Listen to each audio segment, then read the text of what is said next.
The Pulitzer Prize-winning biographer David Garrow tells a fascinating story from the life of Dr. Martin Luther King Jr. and the Civil Rights Movement. On January 27, 1956, just a month after King was elected to the Montgomery Improvement Association, which was the organization that was started in response to Rosa Parks' arrest, King was already a month in at a breaking point. He thought that the boycott would not last more than a few weeks, but as it dragged on, it became clear that the city was not going to budge. And then he started to receive death threats. On January 26th, the day before, he was jailed or arrested for driving 30 miles per hour in a 25-mile-per-hour zone and then jailed overnight. Upon his release on the 27th, he came home to a whole new round of anonymous phone calls and death threats with harm to his family. And that night, as you can imagine, he could not sleep out of fear for his own body and that of his wife and children. So he got up and went to the kitchen to make himself a cup of coffee and deal with his anxiety. Years later in a sermon, he said this about that fateful night. "And I bowed down over that cup of coffee. I never will forget it. I prayed a prayer, and I prayed out loud that night. I said, 'Lord, I'm down here trying to do what's right. But Lord, I must confess that I'm weak now. I'm faltering. I'm losing my courage.' And it seemed at that moment that I could hear an inner voice saying to me, 'Martin Luther, stand up for righteousness, stand up for justice, stand up for truth, and lo, I will be with you even until the end of the world.'" And at the risk of being another white guy quoting Dr. King, I was reading about this story the other day in a blog post summary of this biographer. And as I was, and the author was just making the point how important, I think it was Cal Newport, how important moments of quiet are to come back to ourselves and realize what we're called to do. But I just had this odd thought. What would have happened to Dr. King if he had an iPhone? Seriously, thought experiment. What if that moment of quiet never came? What if there never was the inner voice, or he was just like deaf to that inner voice of the Spirit of God? Stand up for righteousness, stand up for justice, and I will be with you. What if instead he reached for his digital appendage and got another text message death threat, or a link to another fake news story, or just read a tweet of online outrage, or again, just decided to watch TV? Would there have even been a civil rights movement as we know it today?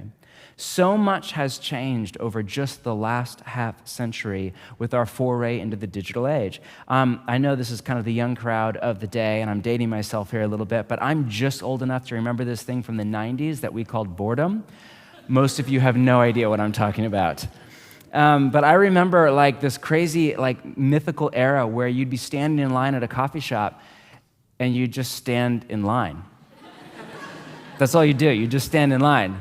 Not stand in line while you text message your friends and your boss and check your email and do a little work and look at the weather and check movie times for the weekend and post a picture or whatever. You would just stand there. And then every once in a while, you would be cursed to stand next to like a really extroverted person who would just want to talk to you. And you think, dear God, you're a total stranger. Why are you talking to me, right? Okay, I guess I would just think that. But I remember it was boring. Or I remember like flying across the country in a pre-iPad world, and you'd get on a plane with no screen there, and it was death. And like maybe you would always bring a book just in case, and not a Kindle, a book as in a codex. And then sometimes you would finish your book early, and you'd just be like over Minnesota in January, just with nothing to do, just staring down at the white squares on the ground 20,000 feet below you. And, you know, it's easy I do not at all want to romanticize something as inane as boredom, but all of those little moments of quiet were potential portals to God, potential open doors just to come awake to God and the goodness of our life in His world. And now all of those little moments of quiet are just gone. They have been, for the most part, swallowed up by the digital carnivore. A recent Microsoft survey found that 77% of people answered yes when asked, "When nothing is occupying my attention, the first thing I do is reach for my phone." Doctors have now labeled this phenomenon phantom vibration syndrome, which you know what that is without even hearing about it. It's that feeling that we get when we think our phone, like it's a text message or a phone call, but it's not. It's actually just was a weird bump with a stranger next to us. One doctor said, quote, "Through bodily habit, your phone actually becomes a part of you. And you become trained to perceive the phone's vibrations as an incoming call or text. So due to these kinds of habits, it becomes really easy to misperceive other similar sensations." There's a new fad in Silicon Valley I just read about a few days ago called dopamine fasting, which is like a secular monk-like break from all things digital for programmers and entrepreneurs. Because at a neurobiological level, every second we're in the same room as our phone, it is basically screaming at us in all caps, "Pick me up." And as we said last week, the great threat here isn't just the loss of quiet, as if that isn't enough. But the great threat of the digital age is that it's robbing us of the capacity to be present. Present to the moment, whatever is in front of us, good, bad, or ugly. Present to the person who is in front of us, whoever they are, the barista making our coffee in the morning, or the cashier at Trader Joe's, or our coworker or fellow student walking in a few minutes late with an odd look on her face, or whatever it is. Or present to our own soul, what we're feeling and processing our life that day, and above all, present to God. As the Quaker intellectual Douglas Steere once said, we suffer from interior immigration. Meaning we're here in body, but we're not here. The interior of us, where our mind, our heart, it's off 1,000 miles away. We're not present to the here and now. But what is spiritual life if not presence to what is? I mean, if God is the most real thing in all of the universe, if he is reality with a capital R, then how can we even have a spiritual life without at least a modicum of the capacity to be present? Andrew Sullivan has this great line in his essay for the New York Times Magazine entitled, "I Used to Be a Human Being," where he tells this story about checking into a digital detox center and no phone for multiple days and the withdrawal, and it begins to spark memories of his childhood and the Catholic Church. And then he writes this, "The reason we live in a culture increasingly without faith is not because science has somehow disproved the unprovable, but because the white noise of secularism has removed the very stillness in which it might endure or be reborn." And then he has this haunting line. "If churches came to realize that the greatest threat to faith today is not hedonism but distraction, perhaps they might begin to appeal anew to a frazzled digital generation." I could not agree more. So is there a practice from the way of Jesus to recapture quiet and with it our capacity to be present? And of course, the answer is yes. Most of the time around here, we call it silence and solitude. Charismatics and Pentecostals often call it the secret place. Our Catholic brothers and sisters often call it just quiet. Whatever you prefer to call it, as with all of the practices of Jesus, it is based on Jesus' own life. Take a look at this with me from Luke chapter 5. Verse 15, this is right after a healing story, which, by the way, the whole story was an interruption, and Jesus' response is wise and gracious and in the power of the Spirit. And then he tells the man that he just healed, hey, don't tell anybody. Yet, verse 15, we read, the news about Jesus spread all of the more, so that crowds of people came to hear him and to be healed of their illnesses. But Jesus often withdrew to lonely places and prayed. That phrase, lonely places, is one word in Greek. It's eremos. It can be translated the lonely place, or the quiet place, or a solitary place, or a deserted place, or the desert, or the wilderness. It is a place, any place. Can be desert, can be mountainous, doesn't matter, can be your back closet. Any place that is free from stimuli. A distraction-free zone, just you, your soul, and God. And notice Jesus withdrew to this eremos in order to pray. That's the language used by Luke. So this wasn't just a day off for Jesus or a time to catch up on a little bit of email or watch a movie while he was folding his laundry. It was a time for Jesus to pray, to really engage with his Father. Now, don't think of prayer here as just asking God for things. That is one type of prayer. It is legitimate. It matters a lot. Luke doesn't give us access to the type of prayer here, and so we have no idea. The text does not say. But I can't help but speculate, just based on my own experience, that what if Jesus' prayer here was closer to what he himself later called abiding, just a kind of resting in God, the source of all life and energy. I think of Ronald Rolheiser's definition of prayer as relaxing into God's goodness. Is that how you think of prayer? What are you doing tomorrow morning? Just relaxing into God's goodness to start my day. Or Douglas Steere, again, said to pray is, quote, to pay attention to the deepest thing I know. Or Here for the Win is the Russian mystic Theophan the Recluse, who I have to quote just because that name is wicked awesome. To pray is to descend with the mind into the heart, and there to stand before the face of the Lord, ever present, all seeing within you. What all of these spiritual masters in the way of Jesus are getting at is a type of prayer that feels more like resting than working, where you withdraw, again, that's the word used by Luke, from all of the noise and the hurry and the overwhelm and the distraction, just to come to rest in God. And notice that Luke writes Jesus, quote, often withdrew, meaning this wasn't a one-time event. This was a regular part of his rule of life. In Luke's gospel alone, you read about Jesus doing this 9 times. In fact, I would argue you can chart the frequency, and the more busy and in demand and high profile Jesus became, the more he would slip away into the eremos to process all of that with God. Most of us go in the exact opposite direction. The more busy we are, the more demands are put on us, the more responsibilities we have to shoulder in our job, with school, with graduate stuff, whatever, with little kids, with marriage, with family that needs us, whatever the thing is. The more in demand, the more stuff we have on us, the less time we spend in the quiet, the less time we spend in rest or Sabbath, and the less attention we give to our interior life in general. Jesus went in the exact opposite direction. More demand, more profile, more work, more responsibility, more time to rest in the quiet with God. Quiet was not a side thing. I would argue it was core. It was a key facet of his rule of life. And he taught his apprentices to follow his example. Turn with me to the left, just over to Matthew chapter 6. Matthew chapter 6, let me read to you a little teaching of Jesus on prayer in the Sermon on the Mount. Jesus names 3 practices or spiritual disciplines in the Sermon on the Mount: prayer, fasting, and almsgiving, which is interesting to see what's Jesus' mindset there. But what Jesus has about prayer, to say about prayer, is not what I would expect. Take a look at chapter 6, verse 5. And when you pray, so notice that word when, Jesus just assumes that his apprentices, not if, when, he just assumes that his apprentices will devote time to prayer.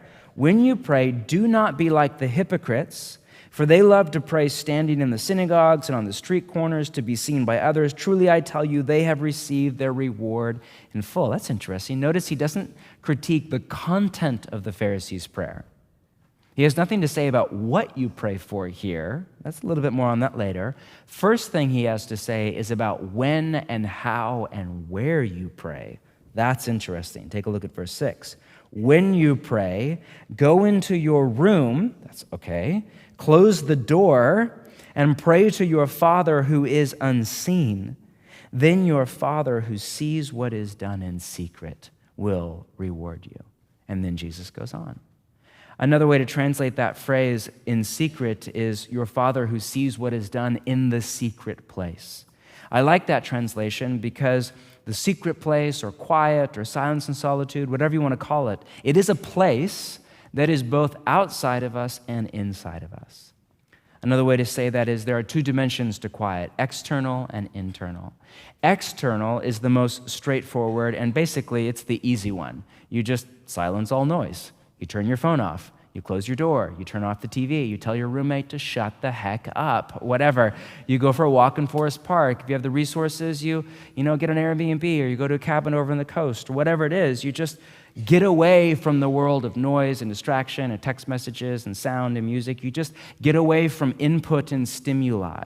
Strict adherents advocate against reading anything but the Bible in these times. Some even argue against reading the Bible, not because the Bible is bad, but because the whole goal is just to get your soul laid bare before God. I'm not saying I agree with that. I'm just saying it's an interesting thing to think about. But then internal quiet, that is a whole other story. And in my experience, it's 10 times harder. If your brain is anything like mine, first off, I'm so sorry. Secondly, the moment that I get alone in the quiet, my brain just goes crazy. It's like I don't think I have ADHD, and then I'm like, oh no, you must, because it's all over the place, and it's anger, and it's lust, and it's worry, and it's the to-do list, and it's ruminating about this thing, and it's all that, and it was that, and it's all over the map. My brain just goes nuts. If you were to follow me around with a webcam or whatever, and what you would notice, I'm not going to lie, I devote a lot of time to prayer. I feel pretty good about that. If you were to then get access to what I'm actually thinking about in my time of prayer, you would lose all respect for me and think this dude has no business leading a church at all. I don't know what percentage of my prayer time I'm actually in prayer and relaxing into God's goodness versus just worrying or thinking about a to-do list or wondering about the Jawa scene in The Mandalorian last night or whatever it was. But it's, I don't know, 80%, it's a large portion of it because it's hard for my mind to calm down. In fact, a growing number of teachers of the way of Jesus are adding a third S to silence and solitude and writing about silence, solitude, and stillness, and saying that the goal is to get to this deep place of calm before God. I was thinking about this early this morning, and we're kind of working our schedule out for next summer's vacation just in faith that winter will end and summer will come, right? Which takes a lot of faith to believe when the sun goes down at 2 p.m. right now. But thank you, God, so much for that. No. But I was thinking about this lake we go camping at pretty much every summer. Out in eastern Oregon.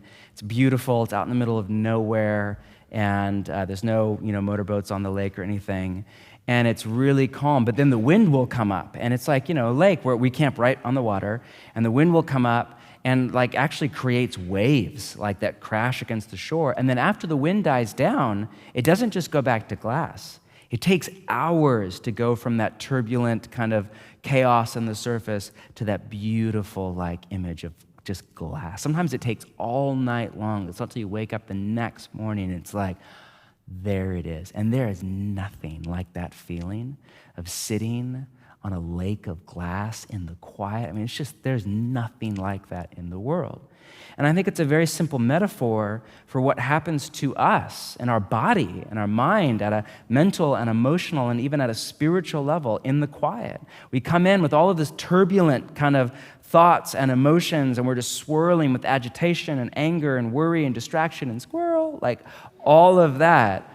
But if we sit in it long enough, if we stay with it, if we wait through the pain of boredom and distraction and all of that, we come to this deep place of calm and tranquility and joy and release. That was so well summarized by Julian of Norwich centuries ago in her iconic line, "All will be well, all will be well, and all manner of things will be well." But in my experience, this does not happen in a hurry. This is a slow and drawn-out process. I think, opinion here, not biblical theology, but I think that at least one of the reasons why Jesus and so many of the great men and women of old would often go out into the eremos or the desert or whatever for long periods of time, for 40 days or for multiple days or all night long or up early in the morning while it was still dark, Mark chapter 1, whatever, is because it takes a long time for the human mind to calm down. Just to come to this place of emotional equilibrium and quiet, resting trust in God. And while both dimensions of silence matter, external and internal, you could say that the goal of external quiet, which is not that hard, is to facilitate internal quiet, which is much harder still. And all of the spiritual masters from the way of Jesus argue that quiet is non-negotiable to a spiritual life. Nouwen said it bluntly, with no apology, no footnote, no nuance. Quote, "Without silence, it is virtually impossible to live a spiritual life." You can't, he basically says, without quiet, you can't follow Jesus. Another way to say that. Centuries before him, St. John of the Cross, that Spanish mystic and just brilliant explorer of the soul, said silence is God's first language. Mother Teresa said God is the friend of silence. More recently, Richard Foster said, our adversary, the devil, majors in three things: noise, hurry, and crowds. If he can keep us involved in muchness and manyness, he will rest satisfied. Is that how you think about the devil's work in your life? What's Satan doing in your life? Noise, hurry, and crowds. I doubt it. Yet it comes as no surprise that the modern secular world that we inhabit and call home, at least to me, it feels at times like a vast conspiracy against quiet.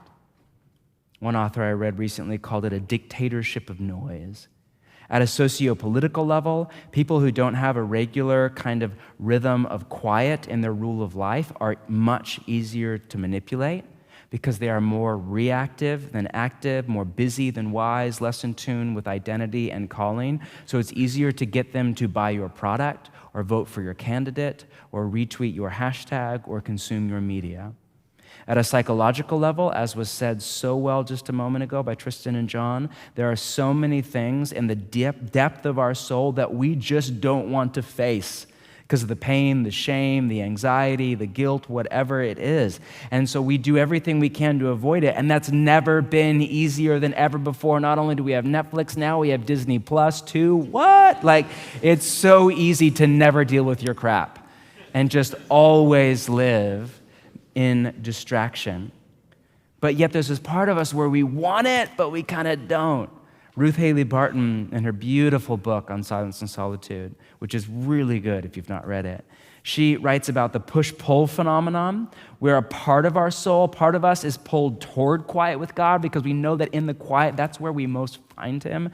But another part of us is pushed away from the quiet because we also find our pain, and it's easier in the short term just to watch Netflix or go out for a drink with our friends.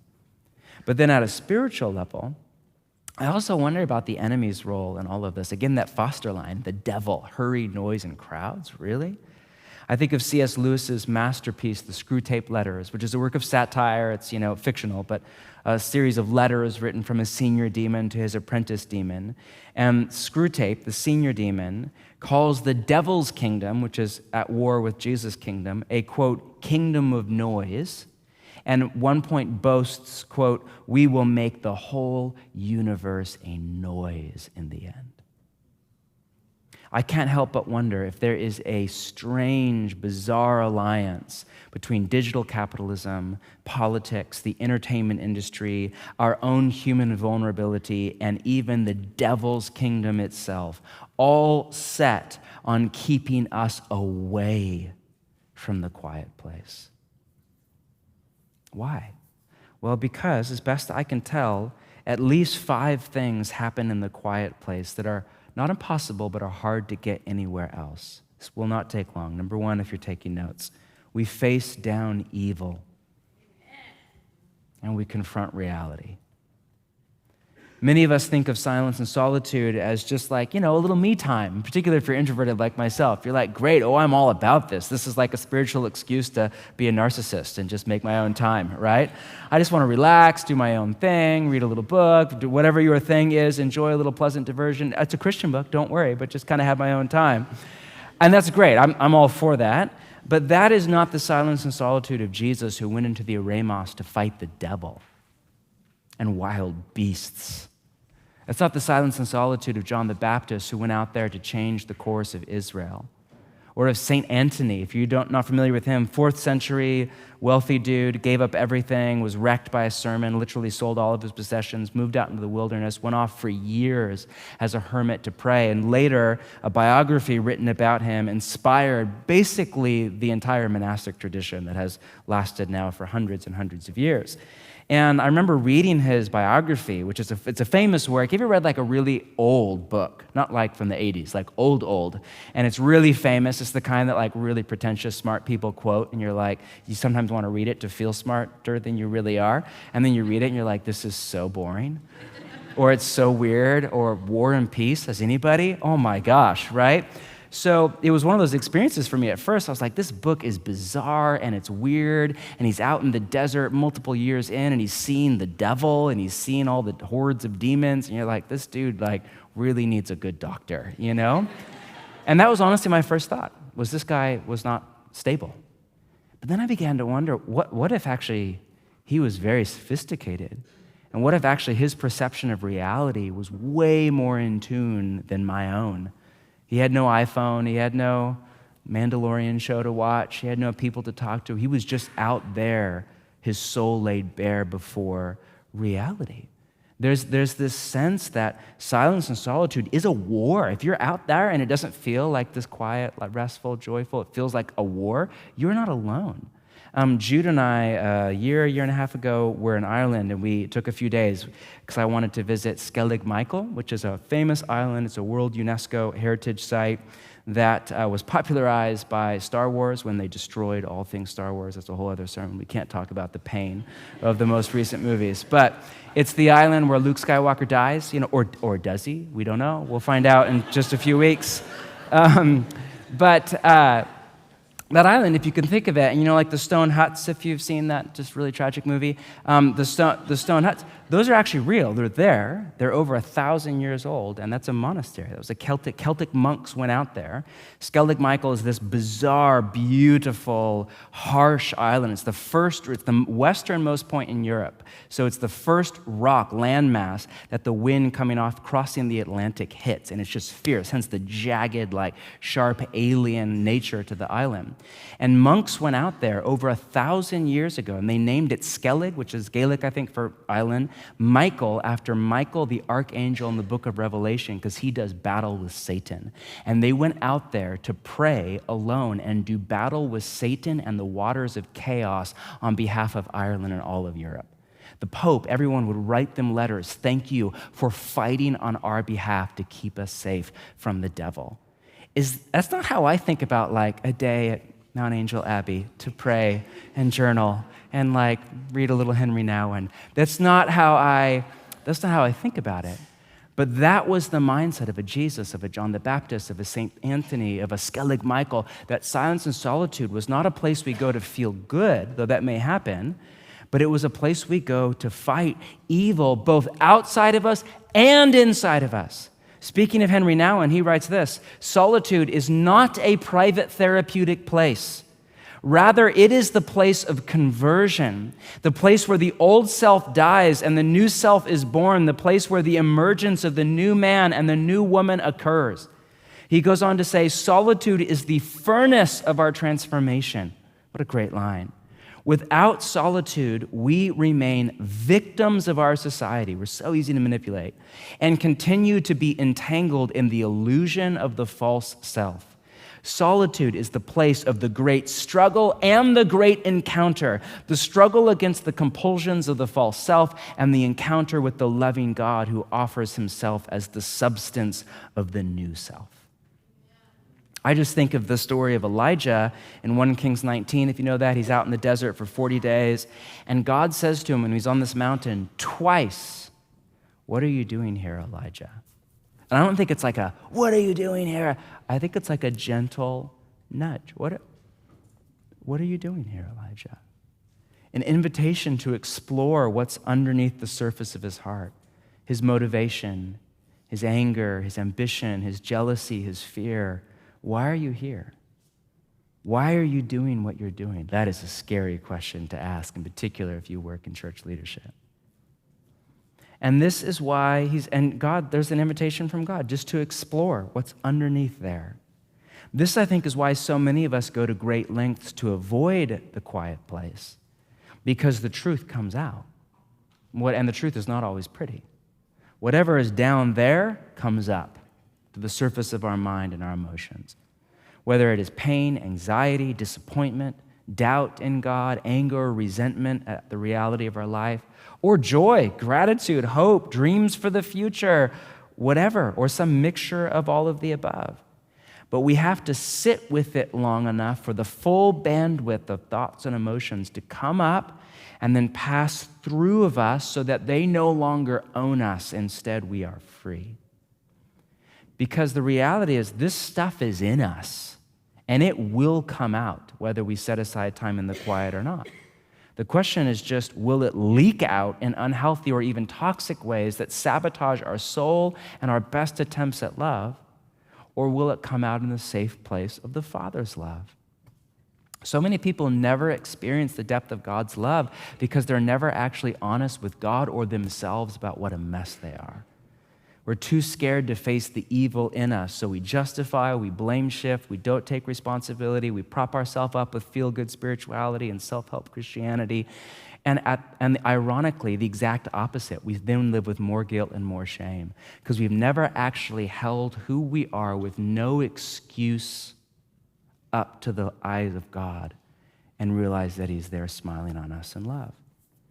Because it is always hard to face reality. M. Scott Peck, I've quoted this to you so many times, he defines mental health as dedication to reality at all costs. Because reality is hard to bear. But it is only by facing reality, the truth about who we actually are and what our world and our life in it actually is, facing that reality before God, it's only there that, one, we can begin to experience God's love for us as messed up as we are, and two, we can actually begin the process of healing, growth, change, and freedom. The quiet place offers us a chance to move from self-deception to self-awareness as we face reality under God's loving gaze. Secondly, in the quiet, we experience God's compassionate love. If we're there long enough, we become aware that we're not alone when we're alone.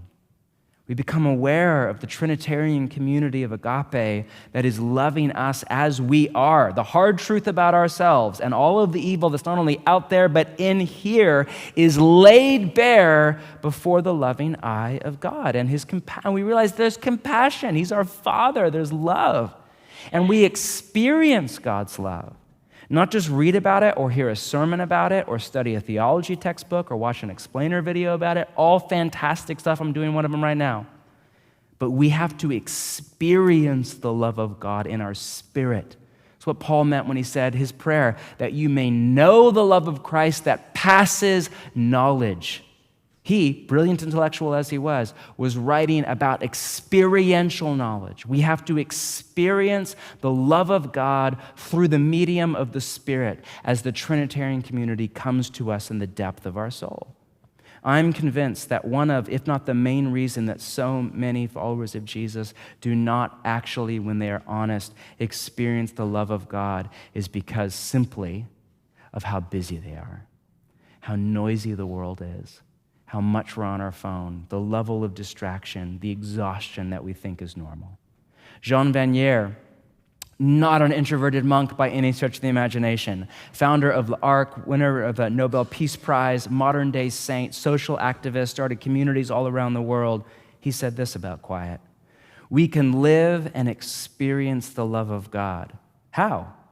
This we can do by setting aside moments of silence. Because God reveals to himself essentially through silence in moments of peace and in the moments of inner quiet. He said that, I think that was in I'm pretty sure it was his last book, when he was 90, he just died a few months ago, 90-something years old. Where do you experience God? Social activist that he was, in moments of inner, not just outer, inner quiet. If we want to experience God and his love, we have to carve out and then cultivate time in the quiet place to let God love us into people of love. Third thing that happens in the quiet is as we go through all of this, then we yield. We yield. In the quiet, one of the hard truths about myself that I at least am forced to confront is all the ways I've been frantically trying to control my life.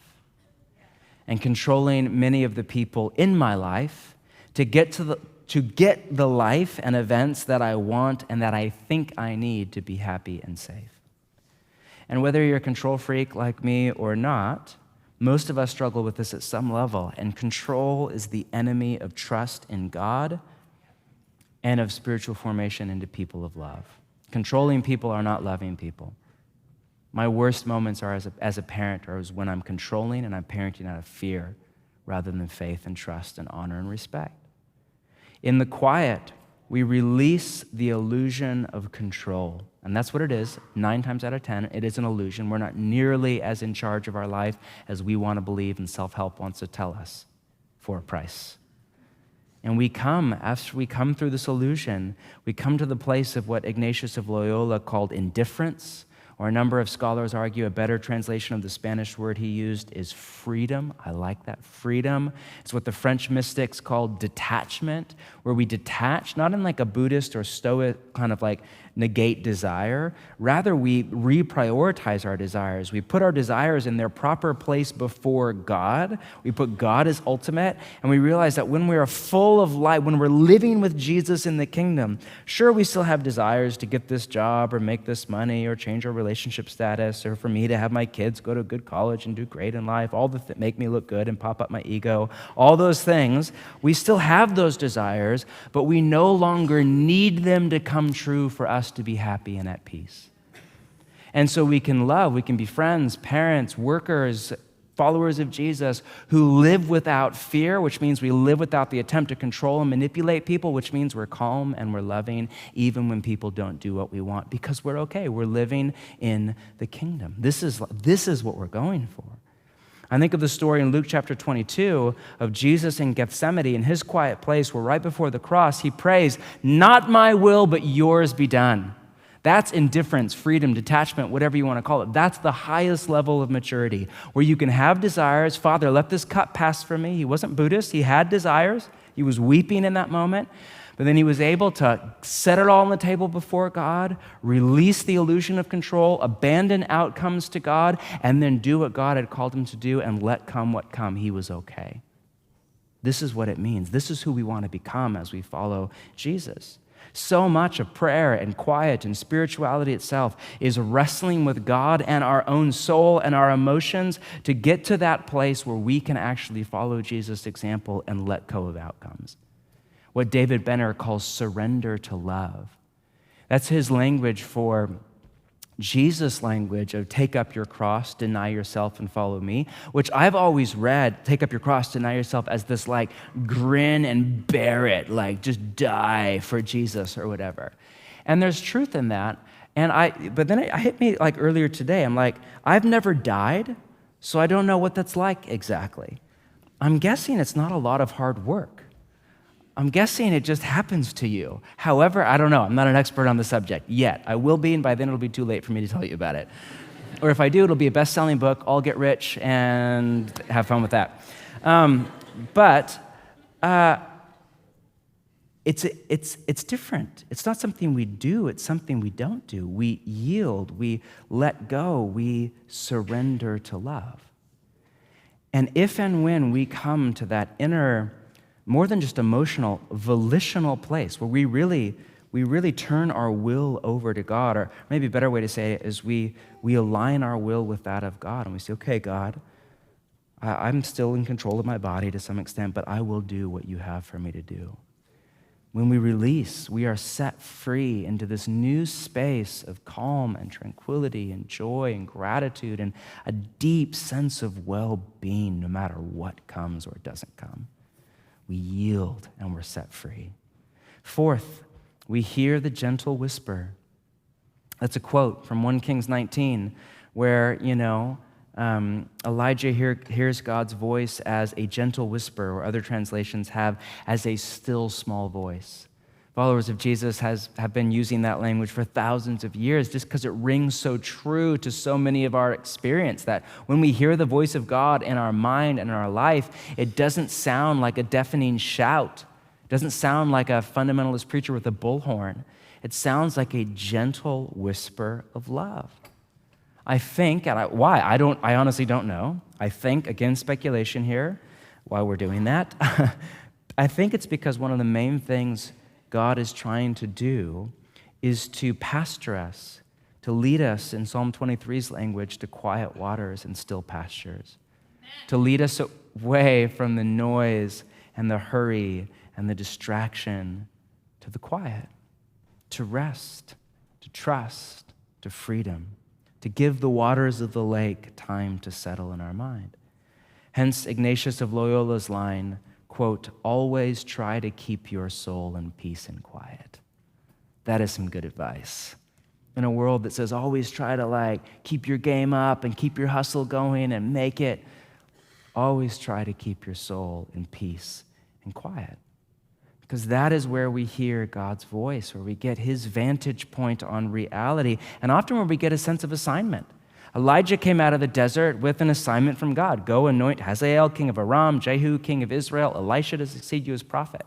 Jesus came out of the quiet place in Mark 1 with real clarity. Let us go into other towns. For this reason I was sent. Paul came out of his time in the desert of Arabia with real clarity around this is what the gospel is. This is how we translate kingdom of God to the Gentiles. I'm called to the Gentiles and to kings. I have to go, and I have to go now. We come out of the quiet often, not always, but often with the sense of identity, who we are, who we're not, and calling, the sense of direction. This is what I am meant to do next. There's the next step on my spiritual journey. And finally, number 5, we return then in love. We follow Jesus' example and we withdraw as he did to return as he did. Jesus was not a monk, not to slam a monk, but Jesus was not one. And even the early monks used to say, we withdraw from the world for the world. We withdraw from people for people, meaning the goal isn't just to get away from it all and all the stress and the noise. The goal is that's a means to an end. The end is to come back to people in love. Otherwise, in particular if you're introverted like myself, our quiet is just another version of spiritualized narcissism and self-love. As the saying goes, the opposite of contemplation isn't activity, but reactivity, meaning the opposite of a contemplative life. I don't know about you, I want to be a contemplative. I want to be like a pseudo-wannabe monk with a family and a job and all of that. I want to live a contemplative life where I just spend hours, as much time as possible, just sitting before the face of God, looking at me in love, transforming me into a person of love and joy and peace over decades and decades and decades. I want to become that. But I have a job. I have a life. I got stuff to do. I have bills to pay. I have children to raise. That's not a problem. You can be a contemplative and have a job and work hard and be generative and do a lot in the world and be around people and host community and lead and whatever your thing is. The opposite of a contemplative life is not action, it's reaction, where you just live in this tyranny of the urgent and you just respond to this text, this email, this thing, okay, let's watch the TV show. Okay, let's buy that thing. I don't know why. Okay, let's go over here this week and and you're just reactive and you're just manipulated by digital capitalism and politics and Satan himself and your own stuff, and you just spend your whole life wandering around with no quiet center. When we spend time in the quiet, regardless of what your personality type is or where you fall in the introvert-extrovert spectrum, we often come out of it, if we're there long enough, with a real sense of compassion. I don't know about you, I often go into the quiet mad at somebody or mad at myself. I often go in believing what sociologists call the myth of pure evil, that I am the righteous, innocent victim and everybody else is the iniquitous perpetrator. They are evil, I am good. And then I realize that's almost true, but not quite. They're 99% evil, I'm 1% evil, And you begin to see, I imagine, I can understand how they would think that, and okay, I kind of shouldn't have done that thing, or, that's lame, but I would likely say the same thing if I was in that situation. And all of a sudden, I just begin to experience the compassion of as I sit with the Spirit of God long enough, and He begins to help my heart calm down and realign. It's got off the track. It's been derailed. Help my heart get back in line with His heart.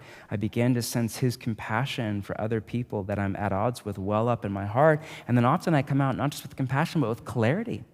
This is what I am to do. This is how I'm to do it. This is who I am to love. Most mornings, not every morning, I forget on a regular basis or miss my time, real life happens, but most mornings I make it my goal to just sit at the end of my quiet time and just have a little listening prayer and just to ask the Spirit in my mind, what would be pleasing to you today? Because I've just and that probably sounds more virtuous than it really is, I've just come to the deep realization and trust and experience, through experience, that when I live for God's pleasure, that's when I experience the most pleasure, because he's my Father and he wants what's best for me, and he knows better than I do what is best for me. And so his pleasure and my joy are not at odds, they're one and the same. Again, Ignatius of Loyola said, sin is unwillingness to trust that what God wants for me is my deepest happiness. And so often I will just sit with that question, God, what would be pleasing to you today? And I can tell you this, 8 times out of 10, it's a very small, very easy act of love for somebody that I'm in a relationship with. When I actually sit in the quiet with God, the main thing he does is calm my spirit down and direct me to small acts of love. That might sound non-glamorous. You might wish that I was hearing prophetic words about revival in Norway or something. I don't know. But I'm not there yet. Mostly I just calm down. I realize all will be well. And just 1 or 2 little ideas of, why don't you take your daughter out for T-bar on Friday? Why don't you text so-and-so? Why don't you encourage that one person? Like just really simple, short, easy things most of the time. And as I live for God's pleasure, I begin to tap into joy. So we face down evil and come to confront reality. We experience God's compassionate love for us as we are in the mess, the evil that's even in us.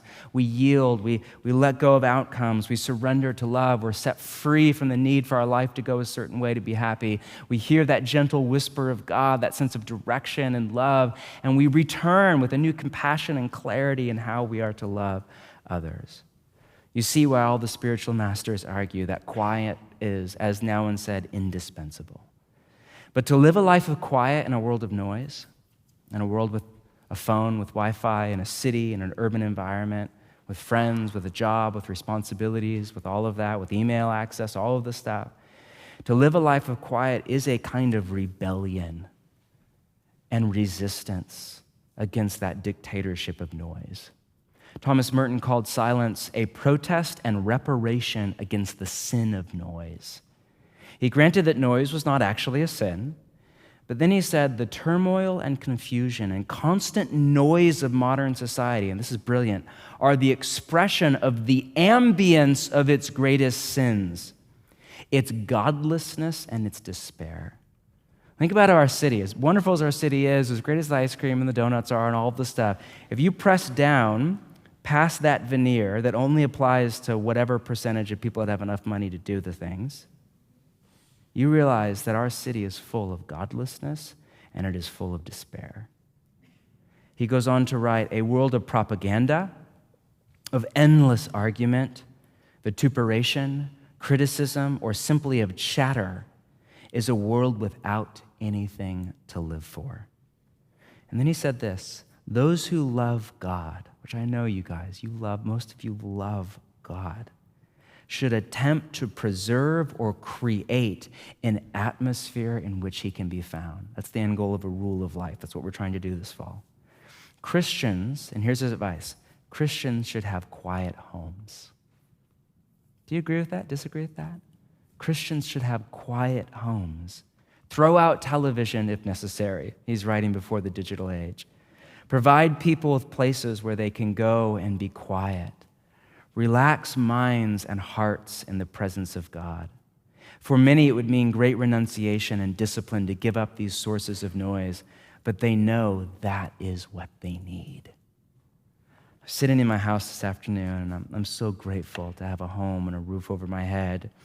And Sunday is kind of a long day, but I get a little about 2-hour break in the afternoon between the morning and the evening. And I'm extra tired today just because real life happens. I got back late last night from Bend. We had a kind of early Thanksgiving on my wife's side of the family, and it was on a Saturday, and we had a great time, but it was just tiring.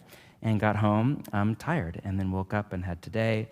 And I was sitting there this afternoon, and you know when you get so tired that like you can't actually do the things that are restful because you're just mad at the world and want to watch Netflix? And I'm sitting there and I'm thinking, you know what I want to do is just go watch the new Jack Ryan show right now.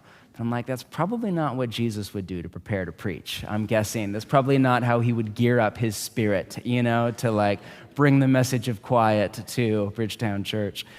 And so I just sat there, and we do a thing in our the house, pretty much any day off, we do quiet time, where the kids kind of go to their room. And my son Moses, who's an avid artist, was just sitting at the counter, real quiet, just drawing away. The dog was asleep. And I was just sitting there. And after the digital addiction thing, I was able to actually put the phone away. I just thought, man, what a gift this quiet is. Just the quiet itself is healing. I wasn't reading my Bible. I was too tired to even read a book. I was just resting. But just that sense, and I just thought of his line, Christians should have quiet homes. And there's a deep sense in me that just said, yes, something is happening right now by literally doing nothing. Just sitting here in the quiet, when I'm coming back as exhausted as I am to realize the goodness of my life before God. So our practice for the week ahead is all up at practicingtheway.org/unhurry. We've done a practice, if you've been around for a few years, around silence and solitude is what we called it before, but it's been going on 3 years now. A lot of you are new, and even if not, we thought it would be at least worth a week to kind of have another teaching and revisit the practice. We thought it would be worth our time. As we are crafting our own personal rule of life this fall, and if you're just stepping in, that's the practice we're in right now, we want, as part of that, as we think about our rule of life, again, I've made this case the last couple of weeks, we need to build in counter practices of rest, quiet, focus, clarity, discipline. Otherwise, we will just get sucked into the muchness and the manyness, the noise, the hurry, the crowds, all of it. And so the first kind of counter practice on our list is quiet, silent solitude, the secret place, whatever you want to call it. For this week, the practice is so simple. It is just to set aside a little time and a place to come to quiet. I think it was Augustine who, in his monastic order, was the first one to create what's come to be called an oratory, which in a historic church building, that's just a room that is always quiet, that is set aside and dedicated to prayer. So anybody can come anytime. It got me thinking, it'd be really cool to do that at our new building, have a couple of rooms that are just open. You can escape your roommate. You can escape your children, leave them with the spouse, or whatever it is. Not escape them, sorry. You can take whatever. You can go pray for them, whatever the right PC way to say that is. An oratory, and basically said that if you can, you should make your own oratory. Most of us do not have the money or the resources or the square footage to have our own private oratory. Some of us do. I think of Penny, who's 60s, empty nester in my community.